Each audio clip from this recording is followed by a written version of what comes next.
What is up, Hexagons? What is up? So today I want to talk here day 16 out of 100 days of Hex. Today I want to talk a little bit about VC Soy Boy Money. So especially the last 24 hours, Uniswap has grown pretty intensely, and I thought it would be pretty cool to kind of cover it. So okay, so Uniswap, if you don't know, it's this decentralized exchange on Ethereum. And yeah, I mean, the last 24 hours, it seems like, I mean, this is some insane VC soy boy money coming in here. And how does it relate to Hex?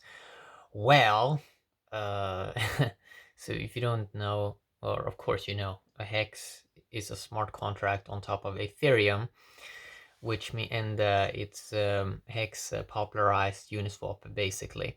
So Uniswap V2 here, mad volume last 24 hours, $384 million, liquidity up 6% up to $659 million liquidity. Fees, listen to this, fees to I think ETH miners, 1,152,000. Wow, that is just crazy. Like that number is just insane. So $1 million plus in fees to ETH miners last 24 hours. I think that is what it means. ETH price $401. I find most of the thing fascinating here. That is the liquidity. That it's almost moving up to $1 billion. A couple of days ago, it moved from $300 million liquidity on Uniswap up to $659 million liquidity on Uniswap. I think it's VC soy boy money that there is so much money raised, and the ETH guys have so many interesting connections. So most of the space here is like most of the DeFi craze. It's ERC20 coins. It is like if we go to Uniswap right now, and if we rank coins by price, it's not just Bitcoin anymore. Like the first one is called Yearn Finance, $31,000 for one coin. Second one, 96th position, is Ren BTC, $11,670 for one Ren BTC, and it's basically like, I think it's Ethereum on or Bitcoin on Ethereum, and it's basically it's a higher price than Bitcoin itself. Then we have Bitcoin at $11,593, and then we have DeFi dot money, DFI.money, which has the ticker symbol of YFII at position 82, $4,978 for one coin. And then we have Maker, $663, and then we have Ethereum at $404. Ethereum, Maker, DeFi.money, Yearn Finance, Ren BTC, they are all ERC20 coins, and they're all surrounding Bitcoin. And yeah, it just seems like these ERC20 coins are taking over fully now. And it's something that I talked about a little bit in the past, that it kind of looks like I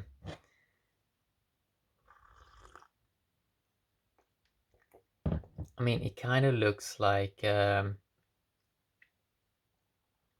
looks like ERC20 coins are gonna flip Ethereum, or are gonna flip, yeah, also Ethereum, but it's also gonna flip Bitcoin, I think.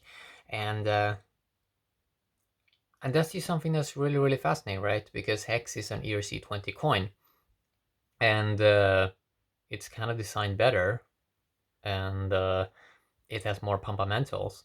So when we're looking at this, when you are looking at this, it's only ERC20 coins that are surrounding Bitcoin, and Ethereum is not actually an ERC20 coin, but it's like I mean, it's Ethereum, right? It's that blockchain, and all the ERC20 coins are on top of Ethereum, and Uniswap is on top of Ethereum. And if you search for Bitcoin on Uniswap, you can't trade Bitcoin because Bitcoin is on its own chain. It is not connected to all these other funny Soy Boy Money stuff. If you look at the gas fees on Ethereum right now, I want you to know about this. So if I go to gas cost, ETH gas station, and if I reload, right now, recommended gas prices in Gwei for fast transactions 300, for standard 175, for safe 144. But that's just for regular transaction, right? If I would do a Uniswap transaction ETH to HEX, it would be more expensive because it just is. If you do Uniswap transactions, then it would cost. Let's see what the current price is at. Let's see, confirm swap. Okay, now gas fee is for a fast transaction. It's for a fast transaction. It's around $17.99. But before I saw it at up to $25 or $26 for fast transactions for fast transaction on Ethereum on Uniswap doing just a simple swap. And I checked out on the block flare, or is it called block flare? Block share, I think it's called. The transaction count. So on Ethereum, you have around 1 million transactions count per day. On Bitcoin, you have around 300K. And Bitcoin hasn't really grown that much in transaction count. It's been relatively stable since beginning of 2017. It hasn't really grown that much in transactions, while Ethereum has kind of 3x Bitcoin transactions since around 2017 at the beginning, and the and Ethereum is kind of moving up. It's kind of moving up there to a million transactions per day, and yeah, it's 3x Bitcoin, and the Bitcoin fees at the moment, I think it's a couple of dollars for transaction, while on Ethereum it's been up to around $6. So what's kind of interesting here is, like, I think that maybe ETH miners are earning more now almost, or that they're doing better or something, because if this keeps up and you get all this VC Soy Boy money coming into Uniswap and into stable coins, it's moving into a bunch of coins: USDC, Tether USD, DAI stablecoin, Ampleforth, Chainlink token, ETHLend token, Synth SUSD, Synthetics, Yearn Finance, Compound, Sushi token, Band token, UMA voting token, Meta, DeForce, Serum, Loopring, Cream, Chain Games. All these are ERC20 coins. Digital Rand, Hex. What more? Aragon Network, Raft BTC, DeForce based, BCX protocol, TrustSwap token, Soft Bitcoin. All of these are like ERC20 coins, right? And it seems like a lot of easy Soy Boy money is coming in, and it's creating a lot of volume, it's creating a lot of liquidity, and it makes it so I guess more people eventually become aware of Ethereum and of Uniswap and how much nicer experience it is. If you look at the pairs, it's I think anyone can add a token on Uniswap, for example, and you see what happens then, the magic. Like, we have 6,614 pairs right now, and transactions 24 hours, 160,000. That is pretty amazing, actually. I mean, on I think that's around 16% of the total transaction or something like that for Ethereum in one day, which is pretty amazing, to be honest. And yeah, I mean, $1.1 million in fees, 24 hours. It's going to be super, super exciting to see how this is going to keep up, because, I mean, let's go to CoinGecko and see how much DeFi is at the moment. And we know most of DeFi is basically on Ethereum. Oh wow, $17 million, or no, $17 billion, $531 million is DeFi market cap right now. Top 100 decentralized coins. and most of that is ERC20 coins, and it's basically DeFi to ETH ratio is 38.6% now. So soon DeFi will be 50% of the ETH market cap, and it seems like it's going to surpass the ETH market cap fairly fast. Okay, it seems like it's moving up way beyond it fairly fast, because the DeFi market cap just just maybe a year ago, I mean, it was probably not even like $1 billion. Like, I covered it. Yeah, this is a DeFi market cap without tax, so it probably should be around 18, almost $19 billion DeFi market cap already. Wow, that's crazy, man. Like, that is so impressive. And it's just gonna grow, right? It's gonna move up to $100 billion market cap, and consider Bitcoin right now. Bitcoin at the moment is around $200 billion market cap, but it probably should be around more like $130 billion, because yeah, a lot of those lost coins shouldn't really be counted as circulating. Like, Wall Street Journal made an article about around 4 million Bitcoins lost forever. So that should probably be counted as lost forever and not as in circulating. So, I mean, Bitcoin is a little bit above $100 billion market cap, but that's not going to be that impressive when DeFi here is like, when DeFi is basically eating crypto. And yeah, the main, I think a lot of these coins may just be nonsense, right? I mean, I'm mainly just a hex guy, but what I find interesting is the liquidity, right? Because you can expect that. You can see, oh, this is liquidity on chain, and how Uniswap works is if we go to pools.fyi.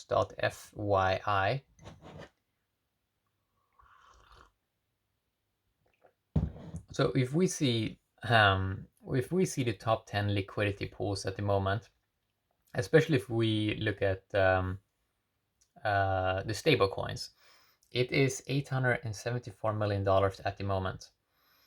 And if we click on liquidity, we can see that it is basically, let's see here, pool balances 30 million YDAI, 232 million YUSDC, 384 million YUSDT, and $226 million YTUSDT, or YTUSD. So I have to look more into exactly how this works, but yeah, the stable coins, I think it's cool to see all this liquidity, and because a lot of people like those stable coins, right? And if you want crypto to grow, we need to move into trillion-dollar liquidity eventually. And this is something that I talked about in, I think, 2018, late 2018. I talked a little bit about trillion-dollar liquidity eventually coming, and that is kind of gonna transform a lot of things, right? Because at the moment, a big struggle is the liquidity factor, that there there is that you have a lot of these coins, right, that people are sitting on, but they can't trade it for something else because there's no liquidity, so they can't even sell into something, because then they're gonna crash the price. So we're trying to move away from that, right? And it seems like with decentralized exchanges like Uniswap, this is basically this is kind of gonna speed up this this move into easier access to liquidity without any annoying kind of gatekeepers. So yeah, I mean, it's annoying with those centralized exchanges like Binance, Huobi, and all of these, that people having a hard time even just to get some coins, and if they want to get some coins, then they need to do KYC and all of this annoying stuff that kind of ruins the experience of crypto. But here it's just nice with Uniswap that there is no such thing there. Like, it's like a decentralized place and okay, we'll see, perfect. And that is probably where a lot of these exchanges eventually are going, right? and that's going to be nice to see. It's nice how you can see on-chain you can see on-chain transactions, right? So it's harder to kind of fake volume. And the reason why it's harder to kind of fake volume is because you have to pay these, when you're doing these transactions, you have to pay a pretty high fee. So at the moment, it's around $6 to do one transaction, right? So it's kind of harder to fake a lot of stuff when it's like on a blockchain and you can see people, how people are moving value around. It encourage a little bit to be a little bit more to be more legit, and that's kind of cool. If we see some other big liquidity pools here, we have these Curve SBTC, which is like, I think, BTC on Ethereum. And then you have Balancer coins, which I think is just like interest in stable coins, and then Curve Compound. I think that is kind of the same thing. Yeah, I mean, I guess you need these stable coins on Ethereum, a lot of them, and then eventually people are going to try to do all kinds of experiments. Yeah, you can do a lot of interesting experiments eventually when you have a lot of liquidity, because you can move a lot of value in a specific direction. If you want to do some quick experiments, like if you have some amazing idea, you can probably get amazing quick liquidity to that place and kind of grow it way faster than ever before, and that's going to be kind of exciting to see how that kind of evolves. So yeah, I think this is a lot of it is like VC Soy Boy Money, and that you have this Lego infrastructure here with ERC20, where everything right now in crypto seems to starting to revolve around Ethereum. So so the ETH token and the Bitcoin token, it doesn't really have to go up so much more, like, because you're gonna have new coins that are gonna do interesting stuff, right? And and people, that people are gonna chase gains, right?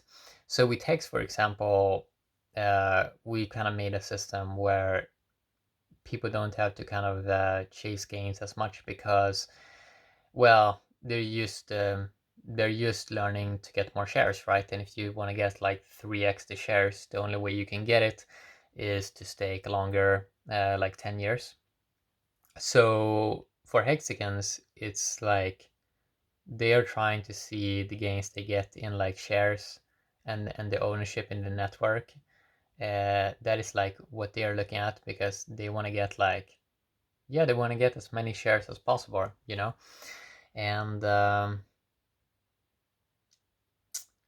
and it's interesting how fast, if some of this VC Soy Boy Money move into Hex eventually, which I think a lot of that may happen, especially when we pass 1 cent Hex.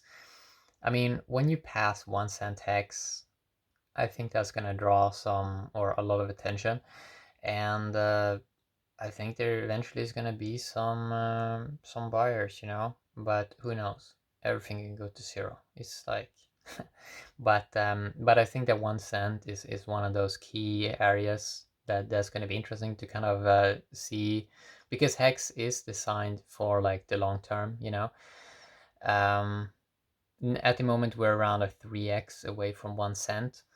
And when people kind of get it in their mind that, wow, 1 cent Hex is here, I think everyone's just going to aim for $1 Hex. And I think that the higher the price of Hex, the higher it goes.